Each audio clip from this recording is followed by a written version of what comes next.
अस्सलाम वालेकुम friends, welcome back to my channel. Last time हमने प्रपोज़ल राइटिंग गाइडलाइंस का चैप्टर स्टार्ट किया था और इसमें हमने पढ़ा था कि प्रपोज़ल कैसे लिखते हैं और प्रपोज़ल के कितने चैप्टर्स यानी कितने पार्ट्स होते हैं। तो हमने उसमें इंट्रोडक्शन के बारे में पढ़ा था, इंट्रोडक्शन में क्या क्या लिखते हैं। वैसे इंट्रोडक्शन में बहुत सारी चीज़ें हो सकती है, मैं आपको अगर बताना शुरू कर दूँ तो उसका एक पूरा तरीक़ाकार होता है, बट स्पेसिफ़िकली हम पीपीटी को फ़ोकस करके पढ़ते हैं क्योंकि स्टूडेंट्स जो है वो पीपीटी से पढ़ते हैं और पीपीटी से उनका जो है वो पेपर आता है। तो basically we are going just with the PPT, ठीक है। हालांकि इसमें चीज़ें काफ़ी ज़्यादा है, अगर हम उस चीज़ के ऊपर जाएँ तो आपको बहुत अच्छा समझ आएगा, but that should be in another class, ठीक है। अभी अगर हम पीपीटी में वो चीज़ें डिस्कस करेंगे या पीपीटी में अगर हम मैं आपको इतना सारा चीज़ें बताऊँ तो उसमें क्या होगा कि हम अपने टॉपिक से हट जाएंगे और कहीं और चले जाएंगे। तो ये टू द पॉइंट चीज़ें लिखी हुई है जो कि पेपर के लिए हमने पढ़नी है। एंड अगर कभी टाइम हुआ तो इंशाल्लाह उस पर हम एक अलग से वीडियो बनाएंगे, ठीक है।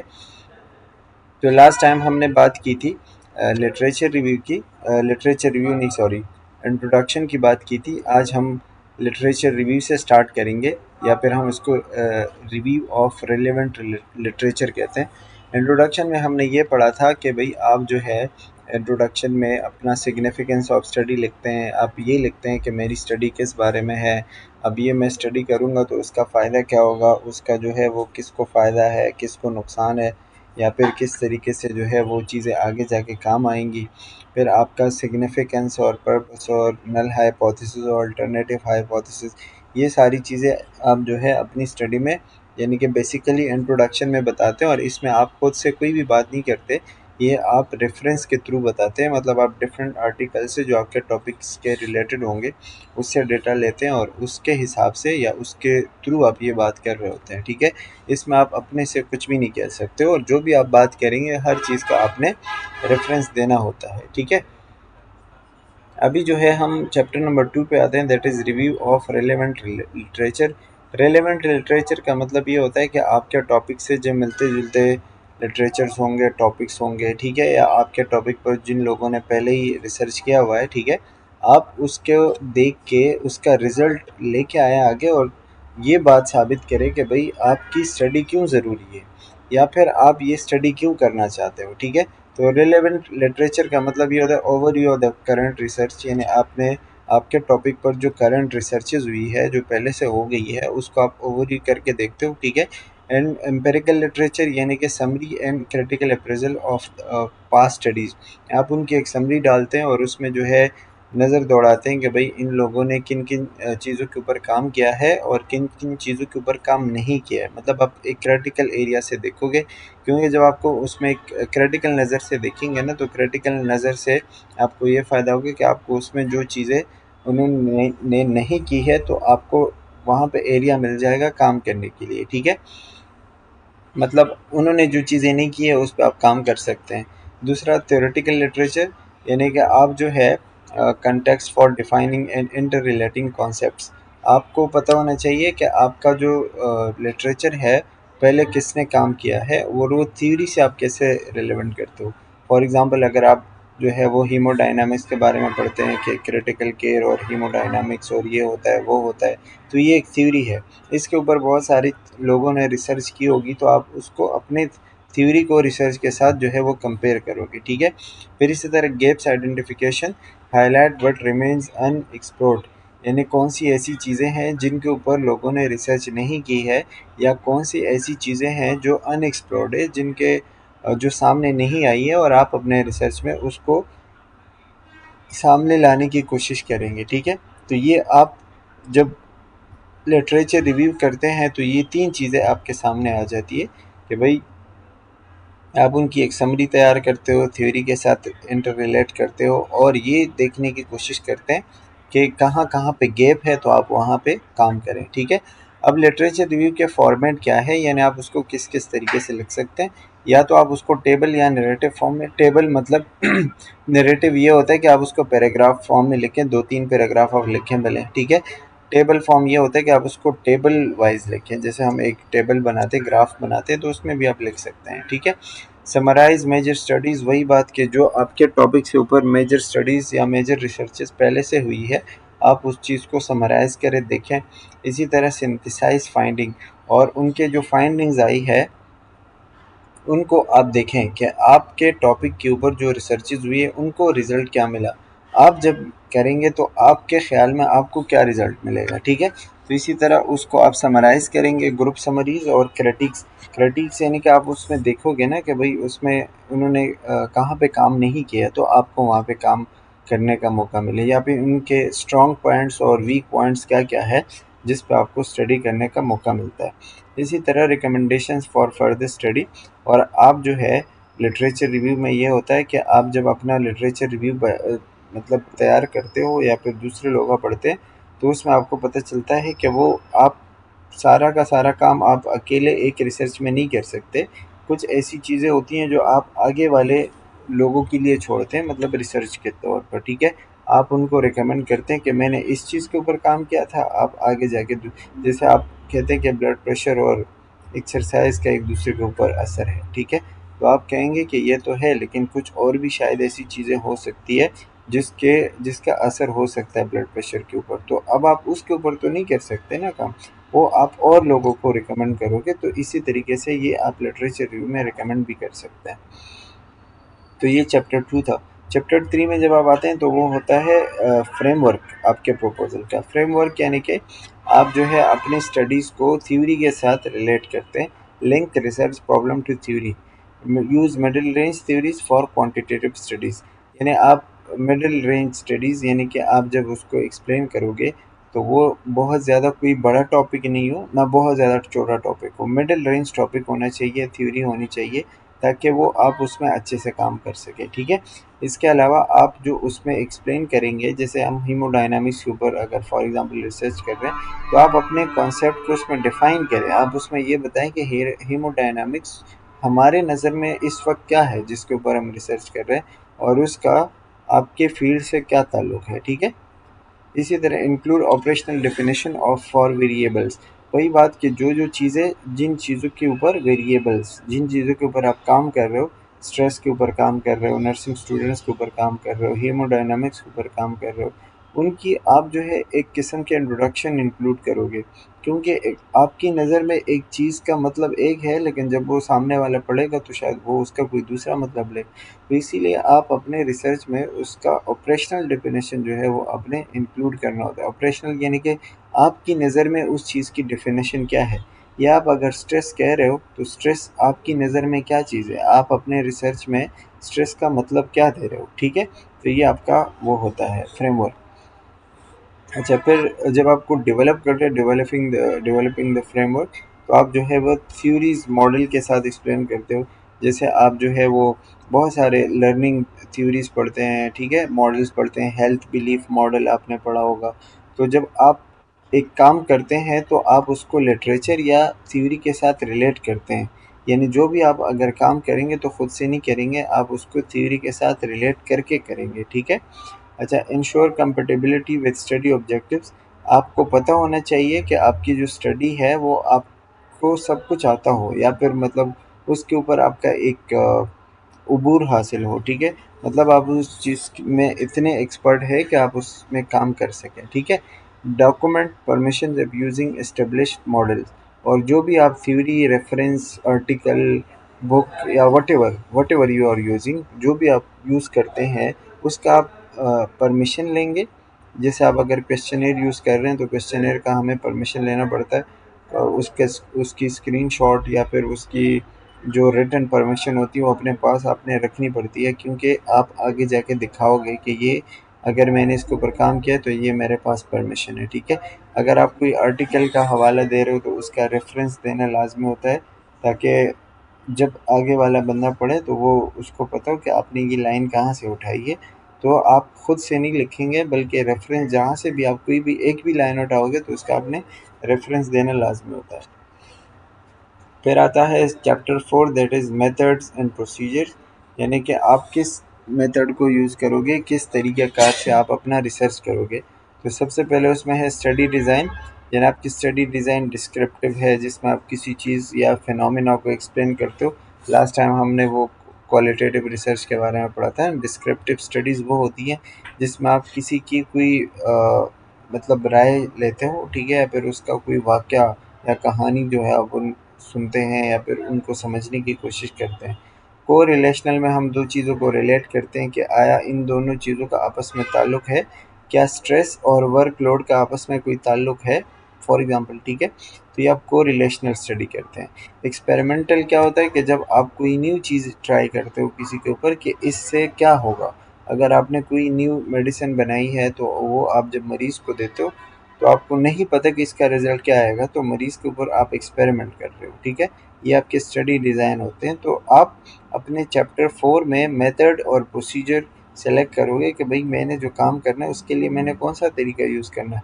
क्रॉस सेक्शनल है, डिस्क्रिप्टिव है, केस कंट्रोल है, एक्सपेरिमेंटल है, ठीक है? स्टूडेंट लेवल पे ज़्यादातर हम क्रॉस सेक्शनल पे जाते हैं क्योंकि हमारे पास इतने रिसोर्सेज़ और टाइम एंड चीज़ें नहीं होती कि हम उसमें ज़्यादातर एक्सपेरिमेंटल या फिर डिस्क्रिप्टिव स्टडीज़ करें, वो फिर ज़्यादा लंबी जाती हैं स्टडीज़, ठीक है? इसके अलावा पॉपुलेशन एंड सैम्पलिंग, यानी आप जिन लोगों के ऊपर रिसर्च कर रहे हो, for example define inclusion and exclusion criteria. कौन से लोग हैं जो आपके रिसर्च में शामिल होंगे? फॉर एग्जांपल आप कह रहे हैं कि मैंने नर्सिंग स्टूडेंट्स के ऊपर स्टडी करनी है, तो नर्सिंग स्टूडेंट्स में भी फिर कैटेगरीज होती हैं, कौन से ईयर के, कौन से सेमेस्टर के, ठीक है? या फिर अगर आप ओवरऑल उनके ऊपर स्टडी करना चाहते हो तो फिर वो सिर्फ और सिर्फ नर्सिंग स्टूडेंट्स ही होंगे। मतलब उसके बाहर आप नहीं जाओगे कि आपने दूसरे स्टूडेंट भी उसमें शामिल कर दिए, फार्मा वाले या एमबीबीएस वाले या ऐसे। वो आपका इंक्लूजन क्राइटेरिया होगा, यानी जो लोग आपके स्टडी में शामिल होंगे, ठीक है? एक्सक्लूजन क्राइटेरिया क्या होगा? जो आपके स्टडी में शामिल नहीं होंगे। कौन कौन सी ऐसी चीज़ें हैं या ऐसे लोग हैं जो आपके स्टडी में शामिल, जैसे आप कहते हो कि सिर्फ मेल पे स्टडी करनी है, तो फीमेल आपके स्टडी में एक्सक्लूड हो जाएंगी, यानी कि वो शामिल नहीं होंगी, ठीक है? इसी तरह एज को रख सकते हैं, जेंडर को रख सकते हैं, उनकी एथनिसिटी को रख सकते हैं, उनके प्रोफेशन को, यानी आपको जो चाहिए वो आपका इंक्लूजन क्राइटेरिया, जो नहीं चाहिए वो एक्सक्लूजन क्राइटेरिया, ठीक है?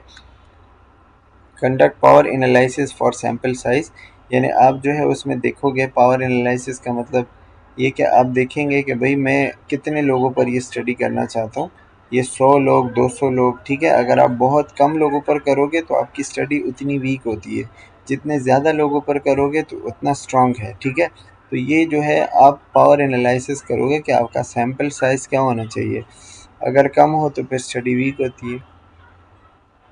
अच्छा, इसी तरह study setting justify choice based on accessibility and suitability, यानी कि आप स्टडी कहाँ पे करोगे? नर्सिंग कॉलेज में करोगे, यूनिवर्सिटी में करोगे, हॉस्पिटल में करोगे, ठीक है? या फिर कम्युनिटी में करोगे, आपका एरिया कौन सा होगा? तो वो आपकी चॉइस है कि वो आपको कौन सी जगह एक्सेसिबल है, यानी आपके लिए आसान है, जहाँ से आपको डेटा इजीली मिल सकता है, और सूटेबल है, यानी वो आपके रिसर्च के लिए भी सही है। ऐसा नहीं हो कि सिर्फ आपको आसान लगता है तो आप वहाँ से, आपके रिसर्च के साथ भी वो क्लियर बिल्कुल मतलब मैच होना चाहिए, ठीक है? जैसे आपको अगर एक क्लिनिक से डेटा मिलता है इजीली तो आप वहाँ से ले सकते हैं क्योंकि वो आपके लिए एक्सेसिबल है। लेकिन आप मतलब अगर आप नर्सिंग स्टूडेंट्स के ऊपर कर रहे हैं या मेडिकल फील्ड में रिसर्च कर रहे हो, आप डेटा ले रहे हैं ऐसे नर्सिंग का डेटा लेना चाह रहे हैं और जा रहे हैं आप कम्युनिटी में, क्योंकि आपको हॉस्पिटल्स में जाना चाहिए, नर्सिस के पास जाना चाहिए, और वहाँ नहीं जा रहे तो मतलब आप सूटेबल नहीं है या एक्सेसिबिलिटी नहीं है आपको, ठीक है? अच्छा, फिर डेटा कलेक्शन प्लान, यानी आप डेटा कलेक्ट कैसे करोगे, ठीक है? तो identify data collectors and their training. कुछ लोग ऐसे होते हैं जो अपने लिए डेटा कलेक्टर्स चूज़ करते हैं, यानी कि लोगों को पैसे देते हैं और वो जो है दूसरे लोग उनके लिए डेटा कलेक्ट करवा के लेके आते हैं, ठीक है? तो अगर आप खुद करना चाहते हैं तो भी आपको ट्रेनिंग पता होनी चाहिए, चीज़ पता होनी चाहिए। अगर आप किसी और से करवाते हैं तो भी उनको पता होना चाहिए, समझ होनी चाहिए कि डेटा कैसे लेते हैं, कहाँ-कहाँ से लेते हैं। इसके अलावा use reliable and valid instruments. आपके डेटा में जो चाहिए होगा, जो लगेगा वो बिल्कुल रिलायबल हो। फॉर एग्ज़ाम्पल आप अगर ब्लड प्रेशर चेक करना चाहते हो तो आप जो है वो रिलायबल हो, यानी कि वो जो ब्लड प्रेशर बीपी कप वगैरह है, स्पेक्ट्रोमैनोमीटर है, वो बिल्कुल ठीक हो, वो आपको सेम रिज़ल्ट दें और बिल्कुल ठीक रिज़ल्ट दें। वैलिड ये कि वो आपके उस चीज़ की, जैसे आप ब्लड प्रेशर चेक करना चाहते हो, आप लेके आते हो वो थर्मामीटर, थर्मामीटर से तो नहीं चेक होगा ना? ठीक है। तो वैलिड चीज़ होनी चाहिए, यानी जिस काम के लिए जो चीज़ जो इंस्ट्रूमेंट यूज़ की जाती है वो आपके पास हो, ठीक है। Specify methods for recording and storing data. फिर आपने जो डेटा लिया है उसको आप रिकॉर्ड कैसे रखोगे, लिखोगे, फ़ोन में यूज़ करोगे, रिकॉर्डिंग करोगे, वीडियो बनाओगे, सॉफ्टवेयर है आपके पास कोई, उसको स्टोर कैसे करोगे, तो ये सारी चीज़ें होनी चाहिए। स्टोरिंग मतलब आप उसको प्रोटेक्शन कैसे दोगे, पासवर्ड प्रोटेक्शन, कोई जो है वो आप अलमारी में रखते हो, कहाँ रखते हो, ठीक है। तो ये आपका डेटा प्रोटेक्शन। अच्छा, what is importance of knowing reliability and validity. Reliability और वैलिडिटी हम क्वेश्चनेयर की चेक करते हैं कि भाई आप अगर क्वेश्चनेयर प्रोवाइड कर रहे हो तो वो रिलायबल और वैलिड होना चाहिए। इसी तरह आपके जो इंस्ट्रूमेंट्स है वो रिलायबल और वैलिड होने चाहिए, इसलिए ताकि आपका डेटा सही कलेक्ट हो। अगर आपका डेटा सही कलेक्ट ना हो, कंसिस्टेंट ना हो, तो आपका जो रिसर्च है वो रिजेक्ट की जाती है और फिर उसका कोई फ़ायदा होता नहीं है इतनी मेहनत करने का, ठीक है। इसके अलावा आप जो है जब आपने डेटा ले लिया तो फिर आप उसको एनालाइज करते हो, यानी उसका रिज़ल्ट निकालते हैं, ठीक है। तो टेक्निक्स हम डिफरेंट रिज़ल्ट निकालने के लिए वो सॉफ्टवेयर वगैरह यूज़ करते हैं, SPSS ना।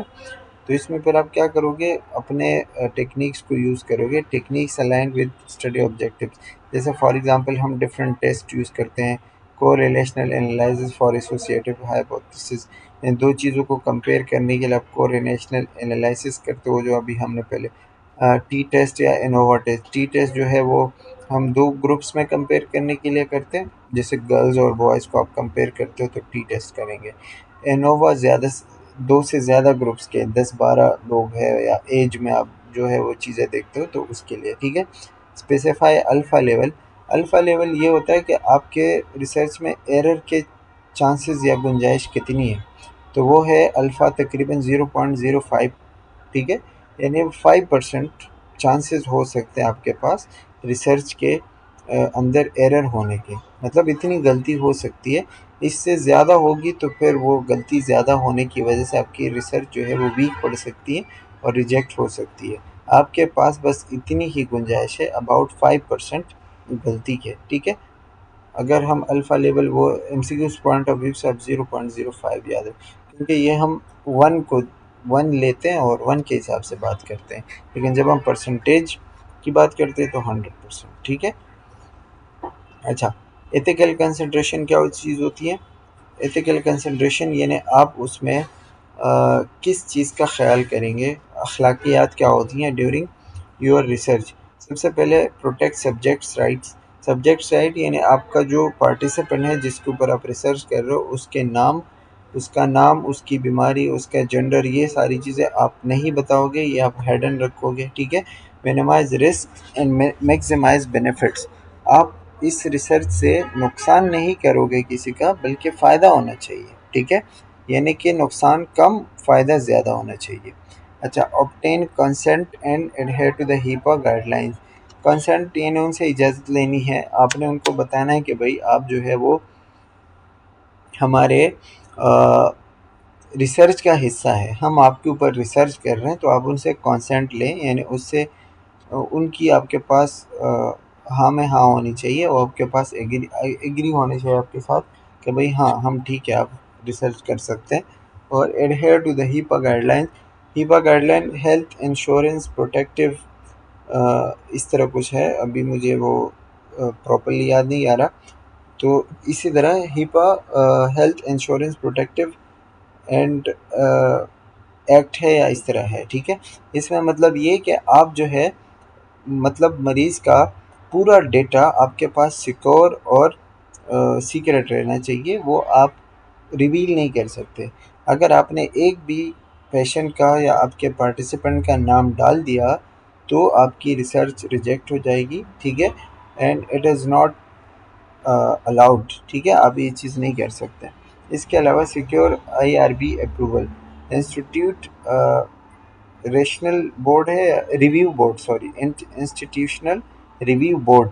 मतलब ये कि इसमें आप अपने इंस्टीट्यूट से जहाँ से आप रिसर्च कर रहे हो, ठीक है, उन वहाँ पे एक कमेटी होती है, IRB कमेटी। वहाँ पे उनको दिखाओगे कि भाई मैं इस चीज़ के ऊपर रिसर्च कर रहा हूँ, क्या ये आप अप्रूवल दे रहे हैं मुझे। अप्रूवल देने से ये होगा कि वो आपके रिसर्च के एथिकल कंसिडरेशन सारी चीज़ें चेक करेंगे कि भाई इस रिसर्च से किसी को नुकसान नहीं है, ये लोगों के ऊपर कोई जानी या फिर माली ख़तरा किसी को नहीं है, इससे किसी की जान को ख़तरा नहीं है, किसी के ज़िंदगी को ख़तरा नहीं है, ठीक है, किसी के जो है वो ये नुकसान नहीं दे रहा, या आप किसी के ऊपर ऐसा एक्सपेरिमेंट नहीं कर रहे हो जिसमें जो है वो मतलब उसको कोई ख़तरा हो ना। तो ये सारी चीज़ें वो देखते हैं और उसके बाद आपको इजाज़त देते हैं, अप्रूवल देते हैं, ठीक है। एथिकल कंसिडरेशन सारी चीज़ें देखी जाती है। अच्छा, इसी तरह लिमिटेशंस यानी कि आपकी स्टडी के लिमिटेशंस, उसमें रुकावटें क्या-क्या आ सकती हैं। सबसे पहली रुकावट स्टडी डिज़ाइन कंस्ट्रेंट्स, यानी कि शायद आपने जो डिज़ाइन चूज़ की है वो सही ना हो, डिस्क्रिप्टिव या क्वाज़ी एक्सपेरिमेंटल जो है, शायद वो आपके रिसर्च के ऊपर फिट नहीं आ रहा हो, या फिर आप जो स्टडी कर रहे हैं वो जनरलाइज नहीं हो रहा हो। मतलब ये कि आप जो है आपने 5 लोगों के ऊपर स्टडी की, ठीक है, और 5 लोगों के ऊपर जो है वो चीज़ तो सही है, लेकिन आप अगर उस चीज़ को 500 लोगों में अप्लाई करना चाहते हैं तो वो नहीं होता। यानी आपके हिसाब से 5 लोगों में तो वो चीज़ पाई जाती है, लेकिन शायद 50 में ना हो, 500 में ना हो, ठीक है। तो फिर वो आपकी स्टडी वहाँ पे लिमिटेड हो जाती है, रिजेक्ट हो जाती है। इसके अलावा सैम्पलिंग इश्यूज़, यानी कि आप जब स्मॉल सैम्पल साइज़ लेते हो वही बात, ठीक है, या फिर नॉन रैंडम सैम्पलिंग करते हो, यानी जो आपको मिलता है आप उससे डेटा लेते हो, ठीक है। तो ये आपके रिसर्च की वैलिडिटी को ख़राब करती है ये चीज़, मतलब उससे आप जो है वो रिसर्च आपकी कमज़ोर पड़ जाती है। इसी तरह मेजरमेंट चैलेंजेस, यानी आप जो है रिलायबल और वैलिड डेटा नहीं लेते हो, जो हमने बात की ना कि आपके इंस्ट्रूमेंट ठीक नहीं है, तरीक़ाकार सही नहीं है। इसके अलावा एथिकल एंड प्रैक्टिकल रिस्ट्रिक्शन, यानी आप जो है वो एथिकल्स या एथिक्स जो पीछे हमने चीज़ें बयान की ना, ये इसका ख़्याल नहीं रखते हो। आप जो है पार्टिसिपेंट को सेलेक्ट नहीं करते हो, या पार्टिसिपेंट आपसे चले जाते हैं, या जो है वो आप उनका डेटा रिवील करते हो, या आप उनको डराते हैं। तो ऐसे बहुत सारी लिमिटेशन। कुछ लोगों को अगर आप कह दो कि आप मेरे रिसर्च का हिस्सा है, मैं आपके ऊपर रिसर्च कर रहा हूँ, तो लोग ऐसे ही डर जाते हैं रिसर्च के नाम से, ठीक है। तो ये कुछ लिमिटेशंस हो सकती है इसकी। अच्छा, इम्प्लीकेशंस क्या हो सकती हैं। इम्प्लीकेशन मतलब ये कि जब आप रिसर्च करेंगे तो उसका फ़ायदा क्या होगा, या आप उसको कहाँ-कहाँ अप्लाई कर सकते हो, ठीक है। तो उस चीज़ में यानी उस जो है वो कहाँ-कहाँ पे यूज़ हो सकता है। सबसे पहले फॉर प्रैक्टिस, यानी आप उसको नर्सिंग इंटरवेंशन में यूज़ कर सकते हैं। नर्सिंग इंटरवेंशन में मतलब ये कि अगर आप नर्सिंग स्टूडेंट है और उस पे नर्सिंग में रिसर्च कर रहे हो, तो ज़ाहिर है आपके रिसर्च का फ़ायदा नर्सिंग को होगा, इसके अलावा पेशेंट्स को होगा, ठीक है। क्लिनिकल प्रोटोकॉल्स उससे अच्छे होंगे, नई-नई चीज़ें आएँगी, तो नर्सिंग की फ़ील्ड बेहतर होती जाएगी। इसी तरह फॉर पॉलिसी, यानी आप न्यू पॉलिसीज़ बना सकते हैं, कोई पॉलिसी में चेंज लेके आ सकते हैं, रिसोर्सेज़ के बारे में बात कर सकते हैं, फंडिंग डिसीजन ले सकते हैं, ठीक है। फ्यूचर रिसर्च के बारे में, यानी जहाँ-जहाँ पे गैप्स है, जहाँ-जहाँ लैक ऑफ नॉलेज है, ग्राउंड वर्क जहाँ पे करना है, ठीक है, तो वहाँ पे आप मज़ीद स्टडीज़ के बारे में लोगों को बता सकते हैं। इसके अलावा आप उससे थ्योरीज़ डेवलप करवा सकते हैं, जो कि बहुत ज़्यादा इम्पोर्टेंट और मतलब एक अच्छी चीज़ होगी, ठीक है। तो आप इसमें मज़ीद नर्सिंग फ़ील्ड को बेहतर करवा सकते हैं। चूँकि हम नर्सिंग के बारे में ही बात कर रहे हैं, तो इसीलिए मैं आपको नर्सिंग का ही बार-बार बोल रहा हूँ, ठीक है। ये एक सिंपल बजट हम बनाते हैं, मतलब बजट बनाना लाज़मी होता है। आप अपने साइनॉप्सिस में, प्रपोज़ल में बजट शो करते हैं कि आपने अगर किसी को हायर किया हुआ है फॉर एग्ज़ाम्पल डेटा कलेक्शन के लिए, तो आपने उसको जो है वो सैलरी कितनी दी, कितने पैसे दिए, ठीक है। आपने डेटा कलेक्शन टूल्स किस-किस चीज़, जैसे आपने अगर क्वेश्चनेयर लिया है, क्वेश्चनेयर के थ्रू, तो कुछ क्वेश्चनेयर जो आप जिससे लेते हो वो पेड होते हैं, तो आप उनको भी पैसे देते हो, तो वो भी आप लिखोगे। कोई आपने अगर इक्विपमेंट्स वगैरह लिए हैं, ठीक है, तो वो भी आप उसका भी ख़र्चा लिखोगे। अगर कहीं आप गए हो डेटा लेने के लिए, तो आपका ट्रैवल एक्सपेंसेस वो भी आप लिखेंगे, ठीक है। कोई लोगों को पैसे दिए हैं, किसी से इजाज़त लेने के लिए पैसे लगाए हैं, ठीक है, कमिटीज़ को पैसे दिए हैं, तो वो भी आप लिखेंगे। इसी तरह मिसलेनियस यानी ऐसे खर्चे-वर्चे जो जितने भी आपके होते हैं वो आप लिखेंगे, और आपका एक पूरा बजट बनेगा, ठीक है। अच्छा, फिर टाइमलाइन मतलब आप अपना रिसर्च कितने टाइम में कंप्लीट करेंगे, जैसे कि टोटल 12 मंथ्स का टाइम है आपके पास। फॉर एग्जांपल आपके पास 12 महीने का टाइम है, तो उसमें आप लिखेंगे कि स्टार्ट टाइम, जैसे लिटरेचर रिव्यू आपने 1 जनवरी से स्टार्ट किया और 15 फरवरी तक ख़त्म किया, यानी 1.5 महीने में आपने ये किया, 6 वीक्स, ठीक है।